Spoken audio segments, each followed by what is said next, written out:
Good afternoon and welcome to AP European History with Mr. Bovee. Today we'll be talking about Section 5 of Chapter 21, The Revolution in Politics. Section 5 deals with the Napoleonic era. As always, we'll be using the McKay, Hill, and Buckler text, 7th edition. And off we go with one of the most interesting leaders of all time. Napoleon was born into an impoverished noble family in Corsica in 1769. He left home at a very young age and became a lieutenant in the French artillery, and he rose rapidly. He was destined, it seemed to be in the French army and to be a commanding officer in the French army. He is very successful in defeating Austria in Italy in 1796 and 1797. And he is a man of circumstances. He's in the right place at the right time with the right reputation. Discontent was growing with the Directory, which had been in power for about 4 years now, and they were looking for anyone that could take over. And as Avesius says, confidence from below, authority from above, meaning they were looking for a dictator or somebody that could authoritate power. They thought they were finally worn down enough. There had been 10 years of revolution that they needed somebody to create and promote stability. So on November 9th of 1799, Napoleon is named the first consul and takes over power in France with a coup d'etat, a military coup. There's a mixed jury on Napoleon, partly because there are some things that he instituted and some long-lasting effects that we still see in Europe today that are very positive. He immediately sought to maintain order and work out compromises, and everything was kind of a give and take with him. He always expected something in return, primarily loyalty to his causes for anything that he gave up.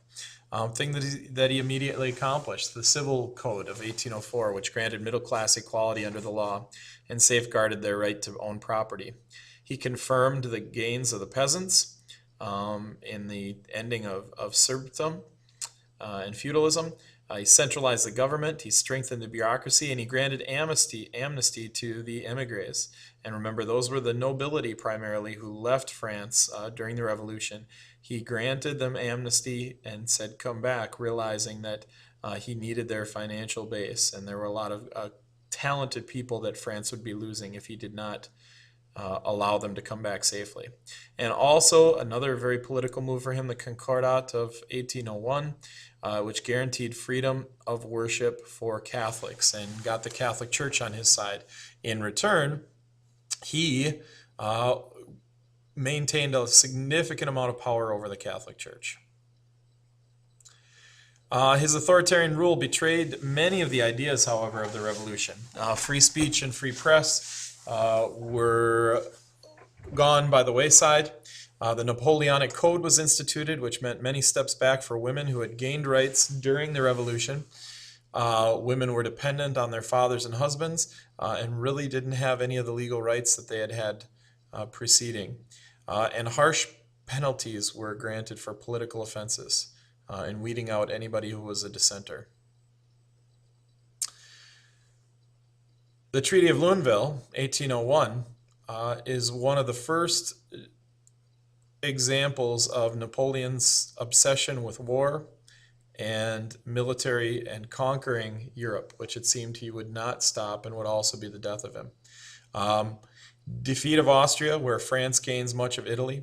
Then we go on to the Treaty of Amiens, which is a peace with Britain, and great territorial land gains, which is considered a huge diplomatic victory because the French people were seeing him get things done without even going to war. He aggressively redraws the map of Germany to weaken Austria and crowns himself emperor in 1804. As we move on, Lord Nelson is mentioned in your text. Admiral Nelson is the leader of the British military, the British Navy, that defeats Napoleon at the famous Battle of Trafalgar. We would think that this would be a major setback for Napoleon, but he's going to keep on going. Perhaps most scholars agree that his most significant battle and victory is in 1805, the Battle of Austerlitz. He defeats both Austria and Russia, and he reorganizes the German states. And this is going to have a long-lasting impact on history as this really moves Germany towards unification. The Treaty of Tilsit in 1807 is a treaty that between Russia and France, where Prussia loses half of their population. Russia joins a blockade of Britain and also accepts Napoleon's reorganization of Central and Western Europe.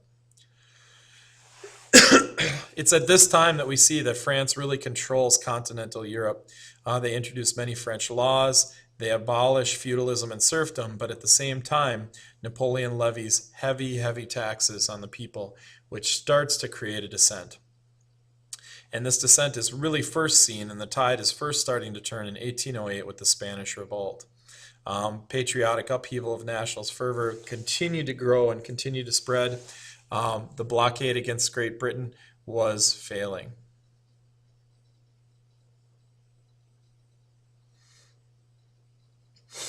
After Alexander I of Russia speaks out against Napoleon, Napoleon has had enough and he invades. And this is really the beginning of the downfall. He invades in June of 1812, and he's very, very accomplished, and he gets all the way to Moscow.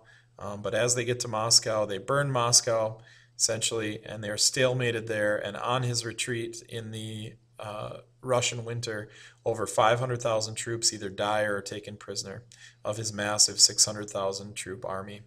He's defeated then by the Fourth Coalition of Austria, Prussia, Russia, and Great Britain, and he is forced to step down or abdicate, and he's placed on the island of Elba.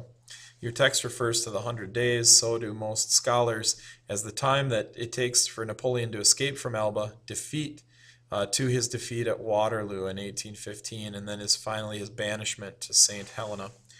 All in all, at the end of his reign, the reason that he is still so powerful in the minds of many Europeans is that many of his reforms are kept in place. Some of them are kept in place to this day, or there are remnants of those that are kept in place.